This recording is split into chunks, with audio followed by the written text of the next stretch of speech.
So this is a very interesting scar. If we measure it, it measures 4 centimetres long, and you can see there's 1, 2, 3, 4, 5, 6 stitch marks either side of it, and one has gone hypertrophic. So hypertrophic means that it's a lumpy scar. The rest have all healed well, but this one here, we don't know quite why, has healed in a lumpy fashion.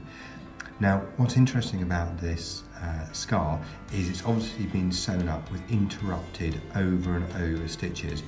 And these are stitches plastic surgeons don't tend to use for this very reason. The reason is that when you take the stitches out, the scar isn't supported and it becomes wide, and also you get these little dots on either side where the stitch entered the skin. The reason you get the dots is that the top layer of the skin, the epidermis, grows down where the stitch is and embeds itself in the deep layers of the dermis, and that's why you get these little islands of epidermis here, little white marks. So a plastic surgeon would tend to use a running buried stitch to avoid these dots on either side. So just an interesting scar, and probably if you are having any lesion, a mole removed from your body, probably best to avoid over and over scars for this very reason.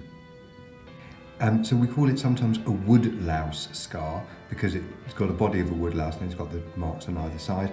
And this slightly lumpy bit I've injected today with a small amount of steroids to help flatten it. So steroids will flatten this lumpy scar and make it less itchy.